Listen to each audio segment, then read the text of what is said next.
어휴, 퇴직하고 늙은 걸 저걸 어디다 써? 내가 이런 대우 받으려고 40년을 개처럼 굴러날 앞으로 어떻게 사냐? 저는 68배 제 인생에서 가장 늦은 결심을 했습니다. 30년을 가족만 보며 쟤처럼 일하고 퇴직하고 나서야 알았습니다. 가족이 내게 원하는 건 사랑이 아니라 돈이었다는 거요. 퇴직 날, 저는 진심으로 행복했습니다.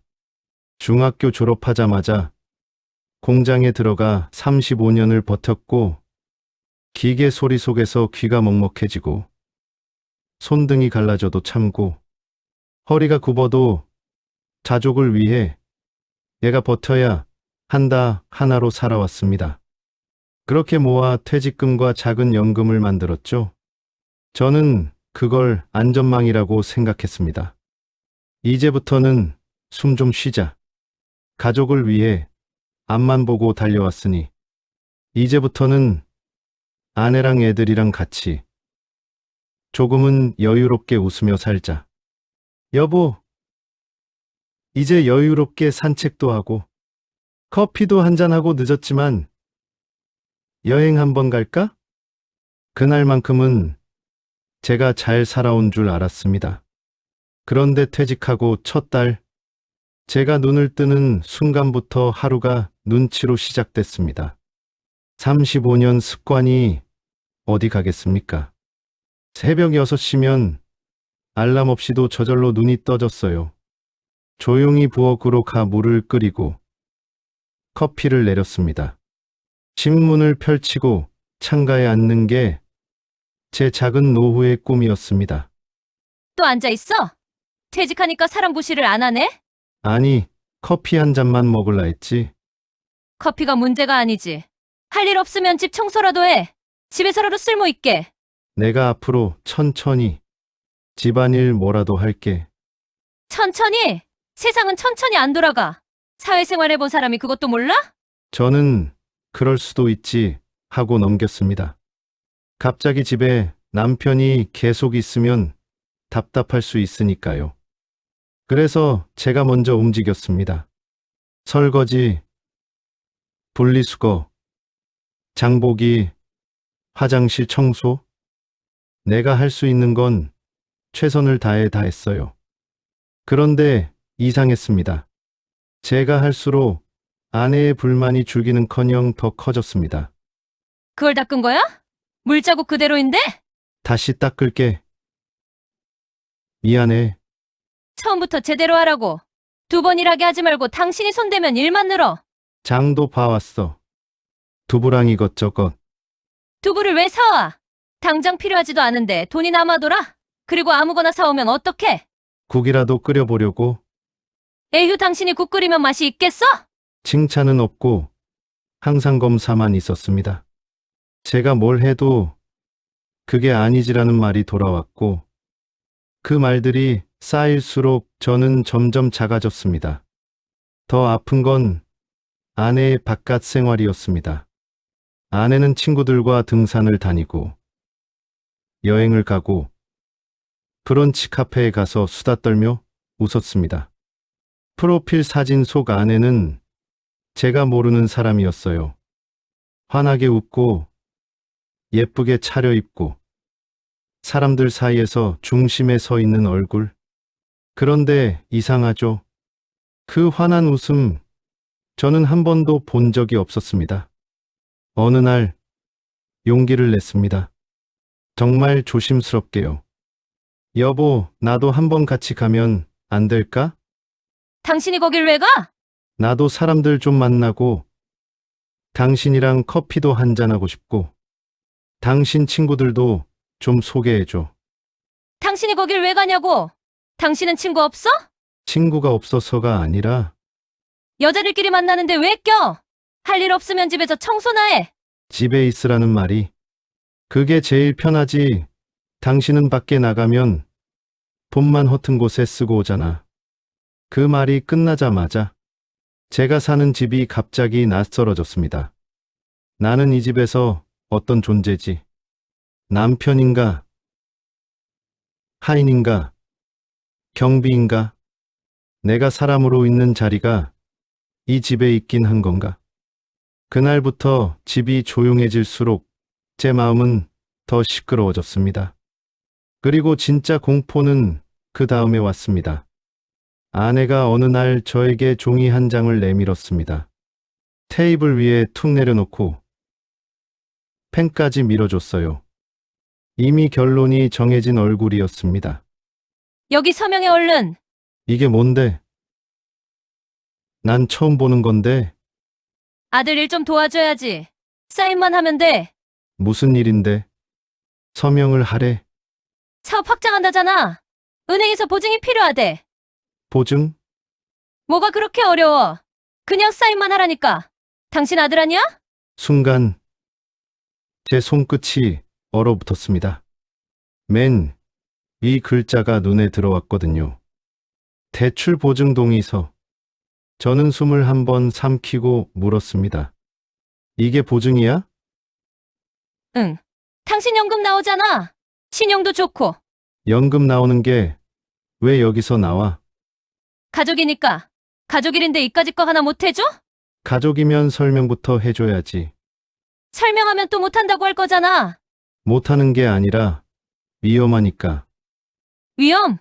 당신이 뭘 알아. 그냥 잠자코 해. 그 순간 머리가 하얘졌습니다. 퇴직하고 나서 아내가 왜 나를 쓸모로 재단했는지, 왜 내가 집에서 숨 쉬는 것마저 미워했는지, 이제야 이해가 됐습니다. 나는 남편이 아니었습니다. 그냥 보증서 줄 사람이었습니다. 저는 종이를 내려놓고 이야기했습니다. 안 돼. 진짜 이건 안 돼. 혹시라도 잘못되면 우리 노후 대책 다 무너져. 노후. 노후? 그래. 앞날을 위한 노후. 당신이 노후를 논할 처지야? 내가 못할 게 뭐 있어. 가족을 위해 평생을 돈 벌어왔는데 평생 당신은 돈 벌어온 것 말고 뭐 했는데? 그 말이 제 가슴을 찢었습니다. 35년이 한 문장에 정리되는 느낌. 돈 벌어온 것 말고 뭐 했는데. 그 말은 곧 이런 말이었습니다. 당신은 사람으로 살 자격이 없다. 그날 밤 저는 잠을 못 잤습니다. 천장을 보며 계속 계산했어요. 보증 한 번 잘못 서면 내 연금은? 내 집은? 내 노후는? 그리고 더 무서운 질문이 하나 남았습니다. 아내는 왜 이렇게까지 서명을 급하게 요구하지? 왜 지금 당장이어야 할까? 뭐가 그리 급하다고?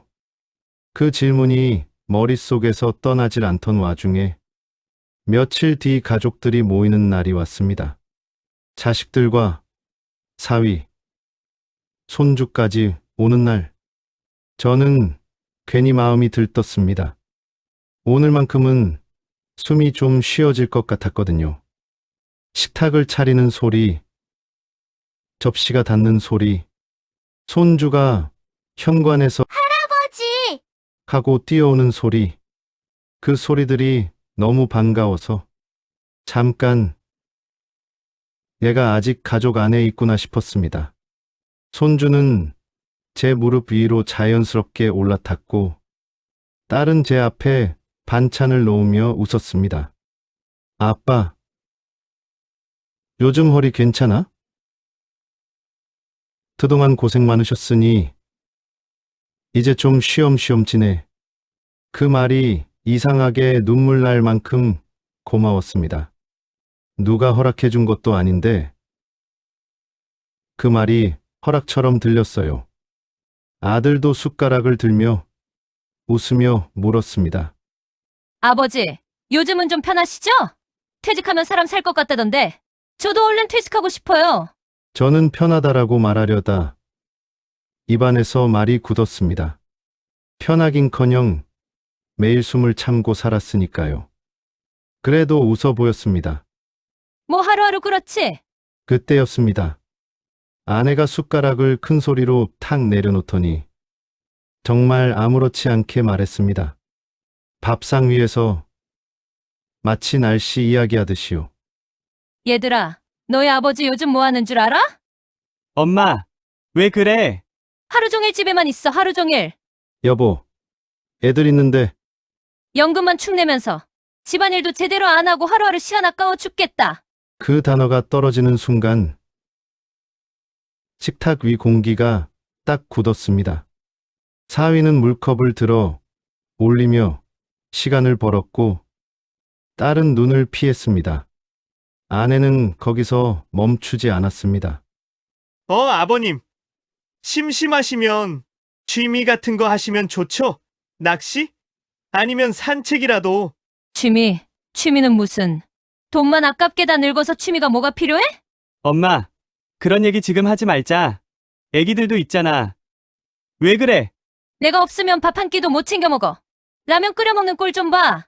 저는 숨이 막혀서 물을 들이켰습니다. 목구멍이 타들어가는데 아내의 말이 계속 제 가슴을 때렸습니다. 딸의 손이 잠깐 제 팔꿈치를 눌렀습니다. 아빠가 참아라는 신호 같았어요. 참으라는 딸의 손길이 더 서러웠습니다.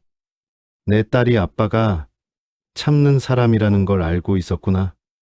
그때 손주가 아무것도 모르고 제 얼굴을 올려다보더니 물었습니다. 할아버지, 그럼 이제 일 안 해? 그 질문이 칼처럼 꽂혔습니다. 제가 평생 지켜온 아버지의 자리, 할아버지의 자리에서 단번에 추락하는 기분이었어요. 저는 웃어보려고 했습니다. 아니야, 할아버지도. 그 말을 해야 했는데 얼굴 근육이 말을 안 들었습니다.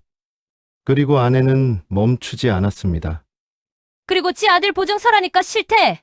엄마, 그 얘긴 여기서 하지 말자. 나도 그건 아버지 입장 이해해.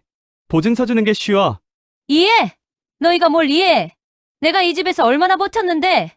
엄마, 제발. 지금은 밥 먹자. 저는 식탁을 내려다봤습니다. 밥은 따뜻한데 제 속은 얼음 같았습니다. 젓가락을 들고 반찬을 집어도 입안에서 아무 맛도 느껴지지 않았습니다. 그날 식사는 끝까지 밥이 아니었습니다. 그건 내 인생 장례식 같았습니다. 식사가 어색하게 끝났고 가족들은 평소보다 빨리 일어났습니다. 손주가 장난감을 챙기는 소리, 사위가 겉옷을 고쳐 입는 소리, 딸이 현관에서 한 번 더 뒤를 돌아보는 눈빛. 그 모든 게 아빠, 미안해라고 말하는 것 같았습니다. 현관 앞에서 딸이 작은 목소리로 말했습니다. 아빠, 오늘 엄마가 한 말은 진심 아니야. 아빠 잘못한 거 하나도 없어. 평생 가족을 위해 일한 사람한테. 저는 괜찮다라고 말하려다 목이 막혀서 고개만 끄덕였습니다. 사위도 눈치 보며 조심스럽게 인사했습니다. 아버님 감기 조심하시고요. 다음에 제가 따로 한번 모실게요. 따로라는 단어가 제 가슴에 박혔습니다.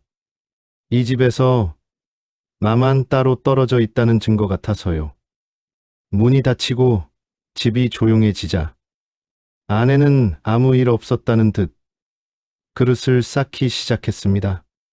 설거지통에 그릇이 부딪히는 소리가 유난히 크게 들렸습니다. 저는 거실에 앉아 리모컨을 들었다가 내려놓고 제 손바닥만 바라봤습니다. 이 손으로 평생을 돈만 그렇게 벌었는데 왜 지금 이 손이 이렇게 초라하지? 그때 제 휴대폰이 울렸습니다. 딸에게서 문자였습니다. 아빠 오늘 너무 마음 아팠어. 엄마가 그런 말 하는 거 나도 싫어. 아빠 괜찮아? 아무 생각하지 말고 푹 주무세요. 문자를 보는 순간 숨이 확 풀리면서 눈물이 올라왔습니다. 딸에게 보여주기 싫어서 급히 고개를 숙였습니다. 잠시 뒤 아들에게서도 문자가 왔습니다. 아버지, 엄마 말씀 너무 심했어요. 보증건은 아버지 판단이 맞는 것 같아요. 내일 시간 되시면 제가 따로 커피라도. 그 문장을 읽는데 가슴 한쪽이 뜨거워졌습니다. 내가 참는 동안 아이들은 다 보고 있었던 겁니다. 고맙기도 하고 한편으론 미안했습니다. 내가 오래 참을수록 아이들도 오래 불편했을 테니까요. 그날 밤 저는 침대에 누웠는데 눈을 감아도 아내 목소리가 들렸습니다. 연금만 축내면서 시간 아깝게 내가 없으면 밥도 못 챙겨 먹지. 취미는 뭔 취미야 늙어가지고. 그 말이 머릿속에서 계속 돌았습니다. 그리고 저는 스스로에게 물었습니다. 나는 정말 축내는 사람인가? 나는 정말 아무것도 못하는가? 그런데 이상하게도 이번엔 대답이 또렷했습니다. 아니다. 나는 존중받을 자격이 있다. 그리고 그 순간 아내가 내민 보증서가 떠올랐습니다. 식탁에서 내게 쏟아낸 말들이 떠올랐습니다. 그리고 제가 한 번도 제대로 들여다보지 못한 통장. 혹시 내 노후가 이미 어딘가에 걸려 있는 건 아닐까? 그 불안이 뱃속에서 차갑게 퍼졌습니다. 저는 벌떡 일어나 부엌 서랍을 열었습니다. 통장이 있는 자리. 언제나 아내가 관리하던 그 자리. 그걸 여는 손이 왜 이렇게 무거운지 모르겠더군요. 그날 밤 저는 처음으로 통장을 꺼냈습니다. 통장을 펼치자 제가 모르는 출금이 줄줄이 나왔습니다. 모임 회비, 여행 경비, 쇼핑, 그리고 눈에 들어온 딱 한 줄. 대출이자 자동이체. 순간 심장이 내려앉았습니다. 보증서에 서명도 안 했는데 이자는 왜 빠져나가지? 그럼 이미 내 이름으로 뭔가가 걸려 있는 건가? 저는 새벽에 혼자 은행 앱을 붙잡고 거래 내역을 뒤졌습니다. 비밀번호를 누르는 손가락이 말을 안 들었습니다. 너무 무서워서 눈이 뜨거워지더군요. 분해서가 아니라 무서워서요. 늙어서 가장 무서운 건 건강도 건강이지만 평생 읽고온 내 삶이 남의 손에 넘어가는 것이더군요. 다음 날 아침 저는 동네 법률상담 센터를 찾아갔습니다. 변호사 앞에 앉는데 입이 떨어지지 않았습니다. 68 남자가 이혼이라는 말을 꺼내는 게 이렇게 무거운지 몰랐어요. 어떤 사정이신지 천천히 말씀하세요. 퇴직하고 나서 매일 모욕을 당합니다. 가족 앞에서도요. 혹시 경제적인 부분이 얽혀 있으십니까? 보증 서명 요구가 있었고 통장에서 나도 모르는 대출 이자가 빠져나갑니다. 내역은 캡처해 두십시오. 지금부터가 중요하니까 일단 증거 수집이 필요합니다. 증거라는 말이 제 귀를 때렸습니다. 결혼 생활이 결국 증거가 필요한 곳까지 왔다. 그게 슬프면서도 이상하게 마음이 가벼워졌습니다. 길이 보였거든요. 앞으로 제가 걸어 나갈 길이.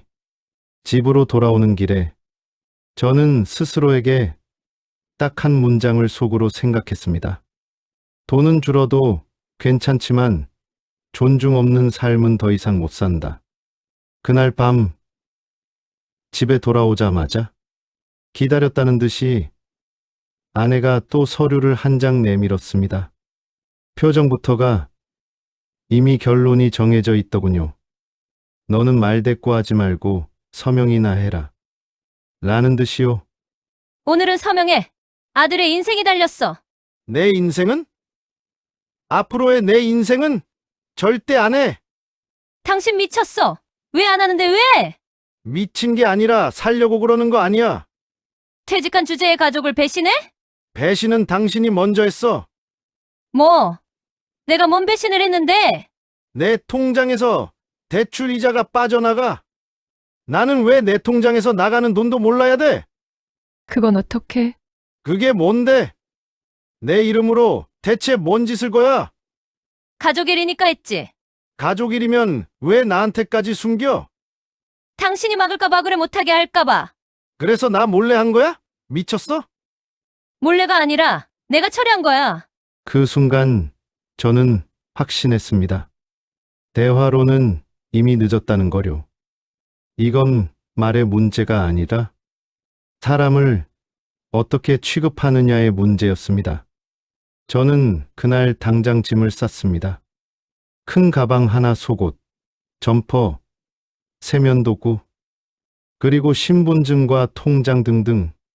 집을 나서는 발걸음이 무거울 줄 알았는데 이상하게도 어깨가 조금 가벼웠습니다.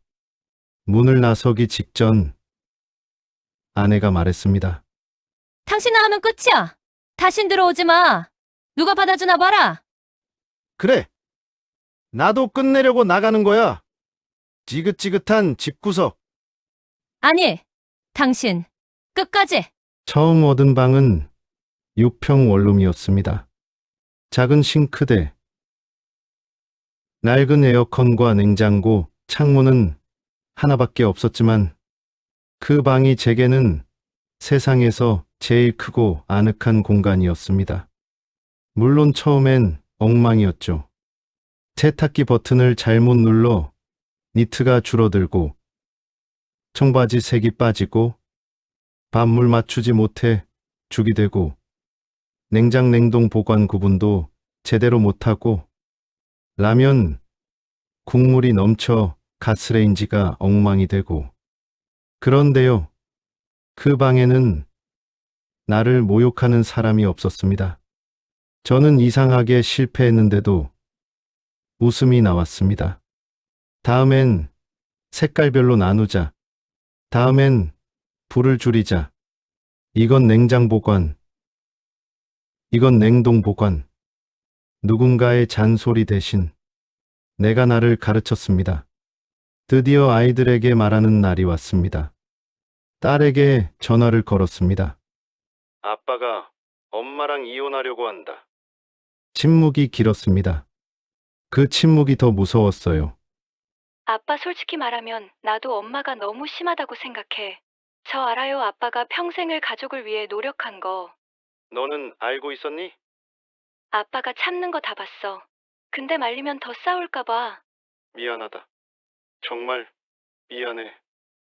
아빠가 미안할 게 아니야. 나도 이제 아빠가 편해졌으면 좋겠어. 난 항상 아빠 편이야. 그 한 문장에 제 안에서 무너졌던 것들이 조금씩 다시 세워졌습니다. 아들도 짧게 말했습니다. 아버지, 그동안 고생 많으셨어요. 이젠 아버지 인생 사세요. 남 눈치 보지 마시고 하고 싶은 거 하시면서 심심하거나 제가 필요하시면 언제든 달려갈 준비하고 있을게요. 그 말이 저를 사람으로 돌려놨습니다. 저는 집에만 있으면 잡생각도 많이 나고 다시 무너질 것 같아서 동네에서 짧은 알바를 구했습니다. 간단한 주차 안내, 파트타임 4시간이었습니다. 처음엔 창피했습니다. 누가 알아볼까 싶기도 하고 이 나이 먹고 내가 여기까지 왔나 싶었죠. 그런데 일하는 첫날 젊은 손님이 제게 말했습니다. 아저씨, 추운데 고생 많으세요. 감사합니다. 그 말 한마디가 그 어떤 연금보다 따뜻했습니다. 누군가가 나를 사람으로 대하는 말. 그 뒤로 저는 아내 눈치 보며 이뤄왔던 것들을 하나씩 꺼냈습니다. 항상 마음속에만 담아두던 중고 기타를 샀고 서예도 다시 시작했습니다. 낚시도 하고 싶었지만 주변에 바다가 없어서 아쉽게도 못했지만요. 손끝이 아프고 허리가 아파도 마음이 가벼웠습니다. 누군가가 돈 아깝다라고 말하지 않으니까요. 이혼 절차는 예상대로 순탄하지 않았습니다. 아내는 결국 돈 이야기로만 갔습니다. 집은 무조건 반반이야. 모아둔 돈도 무조건 반반이고 알겠어? 너무 억울했습니다. 하지만 예전처럼 분노가 치밀지 않았습니다. 대신 확신이 있었습니다. 반을 내줘도 나는 내 남은 삶을 되찾을 수 있다. 정리가 끝나던 날, 법원 앞에서 나오는데 햇빛이 그렇게 따뜻할 수가 없었습니다. 저는 그날 원룸으로 돌아와 김치찌개를 끓였습니다. 간이 좀 세도 밥이 잘 넘어가더군요. 그때 깨달았습니다. 돈은 줄었지만 이상하게 숨은 잘 쉬어지네. 시간은 빠르게 갔고 이혼한 지 벌써 1년이 지났습니다. 저는 아직도 주차장 일을 합니다. 기타 실력은 제법 늘어 동요 몇 곡은 칠 수 있고 서해는 동네 주최로 하는 거지만 작은 전시회에 한번 나가봤습니다. 무엇보다 달라진 건 아침에 눈을 뜰 때 누군가의 눈치를 보지 않아도 된다는 겁니다. 오늘은 뭘 하며 시간을 보내지? 이 질문을 제가 제게 던질 수 있다는 것. 그게 노후에 얼마나 큰 축복인지 이제야 알았습니다. 혹시 지금 이 이야기를 듣는 분들 중 비슷한 마음으로 참고 계신 분이 있다면 제가 감히 5가지를 말씀드리고 싶습니다. 첫째, 참는 게 능력인 시대는 끝났습니다. 존중 없는 관계는 늙을수록 더 잔인해집니다. 둘째, 경제는 감정이 아니라 계산입니다. 통장, 연금, 집, 대출, 정확히 확인하고 전문가 상담을 받는 게 겁쟁이가 아니라 준비입니다. 셋째, 혼자 사는 기술은 늦게 배워도 됩니다. 세탁, 밥, 청소? 처음엔 엉망이고 실수투성이어도 나를 모욕하는 사람이 없으면 사람은 누구든 금방 배웁니다. 넷째, 일이란 건 돈만 버는 게 아닙니다. 하루 4시간이라도 사람을 만나고 사회에 역할이 생기면 마음에 불이 다시 붙습니다. 다섯째, 내 삶의 주인은 내가 되어야 합니다. 노후는 남이 나를 어떻게 보나가 아니라 내가 나를 어떻게 대하나로 채워야 비로소 편해집니다. 저는 이혼을 모든 분께 권하지 않습니다. 하지만 이것만은 확실히 말할 수 있습니다. 존중 없이 버티는 노후는 내가 나를 버리는 것과 같습니다. 돈은 절반이 됐을지 몰라도 제 숨은 2배가 됐습니다. 이제 저는 누군가의 눈치를 보며 사는 사람이 아니라 제 하루를 제가 선택하는 사람이 됐습니다. 긴 이야기 들어주셔서 감사합니다. 오늘 밤 당신의 마음이 아주 조금이라도 가벼워졌다면 그걸로 충분합니다. 부디 당신의 남은 시간만큼은 당신 편이 되어 살길 바랍니다.